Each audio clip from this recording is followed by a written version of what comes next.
Hello everyone and welcome once again to DSD Studio. Today we have a very special guest in the house. She's an African, an icon right here. She's done something very great that we decided to bring her right here in the studio. She is Ma'am Nana. It's one thing to live in diaspora, but it's another thing to connect with your community. Here in Dubai, I must say in UAE in general, we are more divided as Africans than we are united. But she's found a way to bring all of us together under one roof to celebrate the African community. I would like her to introduce herself and tell us more about her event. Thank you very much for inviting me to your brilliant, beautiful studios. My name is Nana Sawa Mansell. I've lived in Dubai for 20 years. I'm born and brought up in Ghana, but educated and worked for some years in the UK. And in my 20 years of being in UAE, I've seen the growth of the African community. And as you rightly say, we really are not united. But on the positive hand, what I've noticed more and more is our North Africans identifying as Africans, our East Africans, when I'm seeing more and more Africans around. So that's one part of the story. The other part of the story, everything I do in my life is connected to creating a positive story about Africa. Okay. My 3 businesses revolve around the theme of Africa. And this is something that's very dear to my heart. I've always had a dream that one day Africa Day would be like Valentine's Day or would be like Mother's Day, so that it's a reason for me to greet an Egyptian, a Moroccan, somebody from Burundi. We say Happy African Day. Nice. And we do know that African unity has the power to change the world. Yes. We have a tsunami of African population coming globally. I may be wrong, but the figures I believe are by 2040, 1 in 4 people in the globe will be African. That's amazing. So there's a lot there to celebrate, actually, because we are a young and fresh continent with a lot of potential. So that's the one part of the story about the future. But actually, Africa Day was established in 1963 by iconic early independence leaders being Kwame Nkrumah, Gabal Nasser, Haile Selassie. Yep. Some years after the establishment of the Organization of African Unity, they created Africa Day. I've had a family that works as lawyers and as diplomats, so myself I've been aware of it, but I've noticed that it's not celebrated anywhere. So this being my 20th year in Dubai, I was determined to create something around this day and to bring together all the people, the businesses, the kindness that have allowed me to grow into the person I am, to invite them all, no matter their nationality, to join me in this day. Yeah. So that's great to know. So are we going to say that it's the 20th anniversary that actually prompted you into celebrating this? What was the motivation? So as I said, the motivation to do something for Africa Day was always there. But this year I was uniquely ready. I have 3 businesses, one a fashion business, one being a food business, and one being a monthly event I host, which are all themed around Africa. So those 3 things that had come to the maturity that enabled me to have the resources and also the contacts to organize this. And then the 20th year also gave me the push. So I actually didn't advertise this, but that day was also my birthday. Wow. It's just happy belated birthday. I didn't push that because it wasn't about me. Yeah. But it seemed the time is right. So I think I saw that excitement in you on that particular day. What was this aspect of the event that brought you so much joy, made you feel like fulfilled? I think it's seeing joy brings me joy. I've always, for instance, I'm a chef, and I believe that why does delicious food have to be bad for you? So a lot of our entertainment actually creates barriers. So I've always been on a mission to create spaces that you can bring together all ages, kids, grandmas, all races, enjoy. And to see that actually happen, which is something I believe in, brought me a lot of joy. So there were children dancing on the stage, there were grown-ups, looking at fashion. There was a lot going on, and all ages had something to do. So that for me was the biggest the biggest joy. And also seeing all ages, nationalities, be it Arabic, African, European, everybody came together to celebrate Africa, and that was one of my main intentions as well. That's nice. You talked about food. I saw something new. I've never heard of. Ghana. Yeah, but you named it, and I saw a lot of people, both Africans and non-Africans, trying out the food. For me, being vegetarian in Africa is not something it's common, and seeing people really trying out African vegan food, and without fear. What is the inspiration between the African vegan? So it's Vegana is the Yeah. name of which is of course vegan Ghana. I'm from Ghana. Your brand.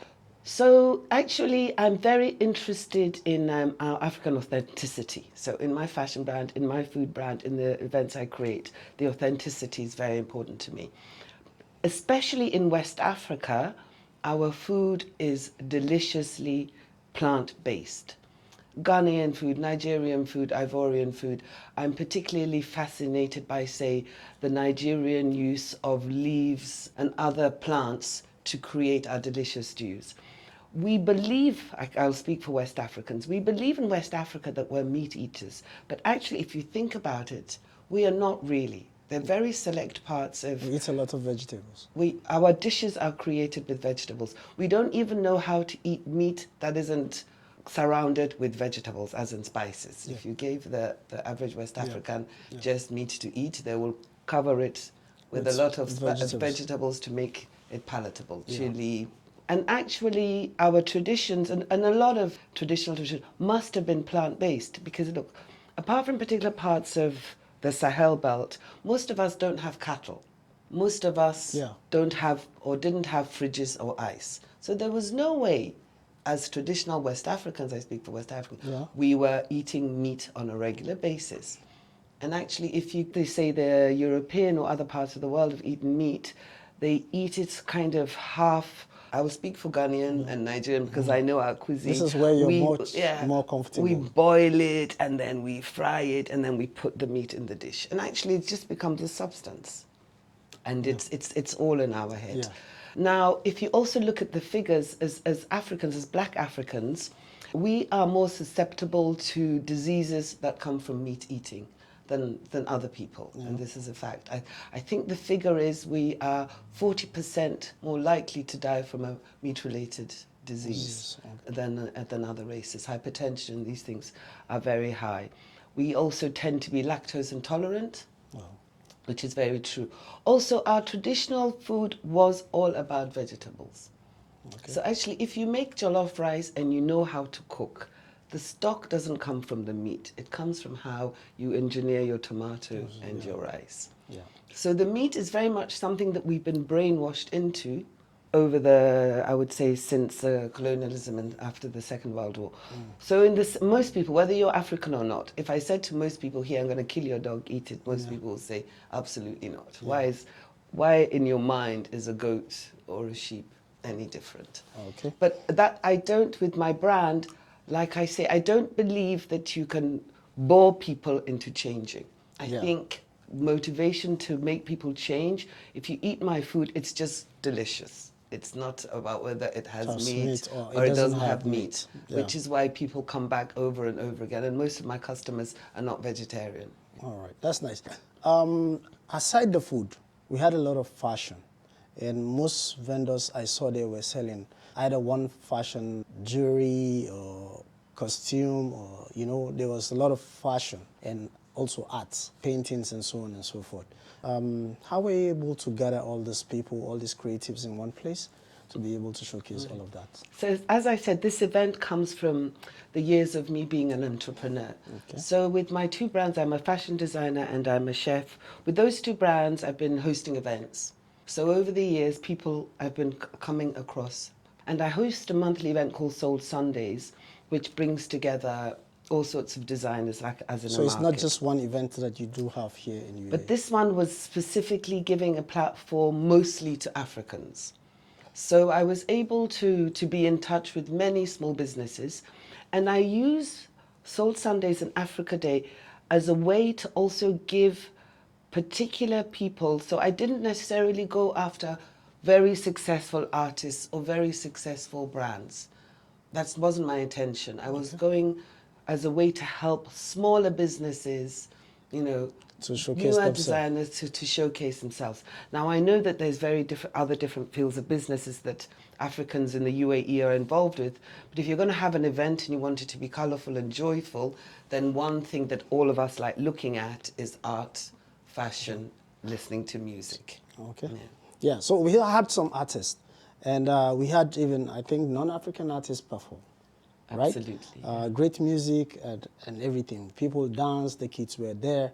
The music, well, how was your choice of music? So I'm a music person, and so I also wanted the music to be from across the continent. Yep. So I opened with an Algerian singer. Yep. And then we had a Sudanese Jindi who's very well known. We had Gohari and Sharif, who are an Egyptian, they sing in Egyptian pop. We had Ghanaian Afrobeats coming from Akish. We had Nigerian Afrobeats from Rich Josh. So yes, I made sure that we had an East African dancer. I made sure that as much as I could, that the day reflected The whole of Africa.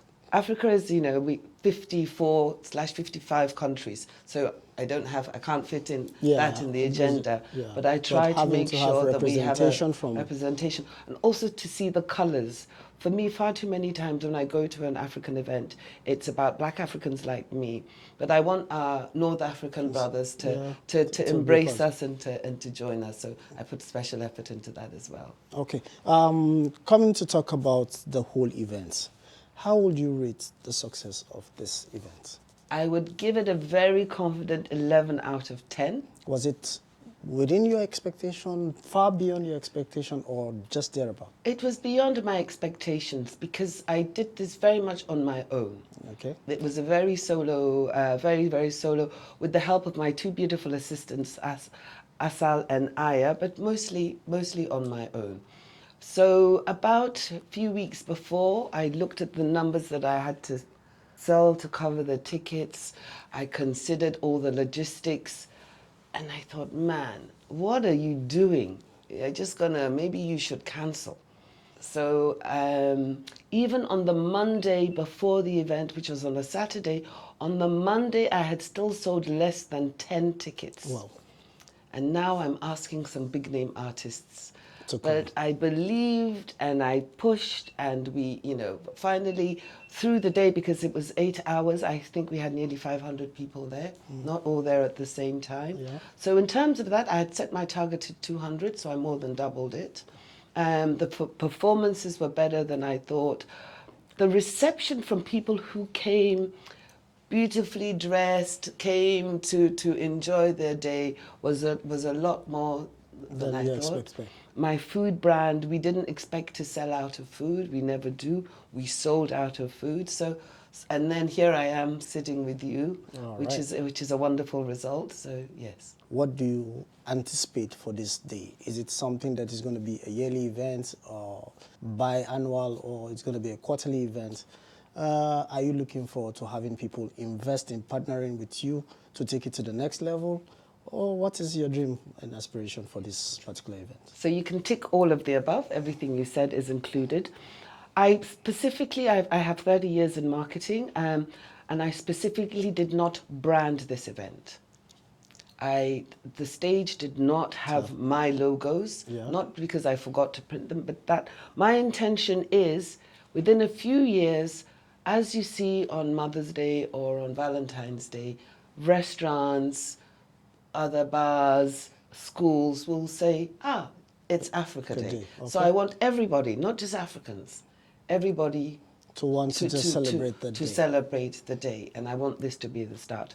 For myself and my wonderful partners, such as hopefully you, I am hoping to go bigger, brighter, bolder for 2025 Africa Day. Nice. So this was very much a template to help me to do that, to achieve that next year. So this is really the start of what I hope will be an annual day of joy, not just for me and not just for African, but for the whole world. We've seen African music especially coming from, say, Ghana, Nigeria, and now we have taking over the world. we have South African Amapiano. Yeah. We have the East African musicians I've yeah. forgotten, absolutely taken over the world.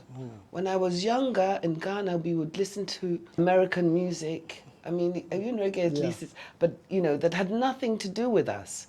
And whenever they put the African music on, we will all sit down and go, I sit here wearing African print so proudly. When I was young, we saw African print as something that people who, why are you wearing now? So there's definitely a transition. A tide that we are all feeling. So I hope this day will really take advantage of the global African positivity. Thank you so much, Nana. We really appreciate you showing up here in the studio. And guys, I want to give a big shout out to this studio.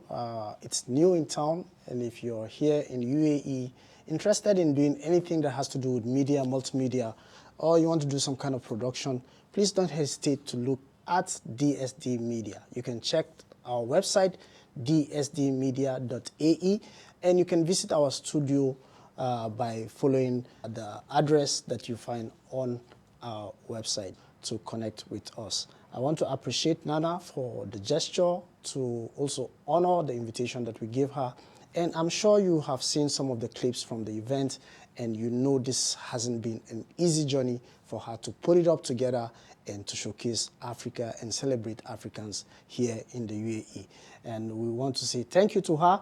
She has her fashion brand, Ghana, and also Soul Sundays. You can check her out every once in a month, Soul Sundays, and you can attend those events. Networking is very important to your growth wherever you find yourself. So find a way to network with people who come from where you come from. Your culture is important. Thank you so much, and we hope to see you sometimes back here in the studio. Thank you, DSD Studio. I've just organized Africa Day, and you approached me before the event, during the event, and followed it up with some really beautiful content. Thank you, because this is exactly what I wanted to achieve with this event, to find the African talent entrepreneurs who are doing great works, to receive kindness as your studio, to be here with this professionalism and this equipment is very much part of my dream, to be able to showcase our African talent, entrepreneurial spirit. Brilliant. So really, your studio is doing an amazing job. I really look forward to working with you on, for my own brands, Cape Coast and Vegana. For whatever business you have, content is key. Yes, certainly today. There are many, many content creators, and my experience tells me that if a content creator is not coming from the heart, it shows in the content. Exactly. So you are certainly coming from the heart. As an African, I'm very, very proud of what you've achieved in your studio. Thank you very much. I look forward to working with you and helping promote this brilliant thing. Thank you so much. Thank you. Have a great day. Thank you.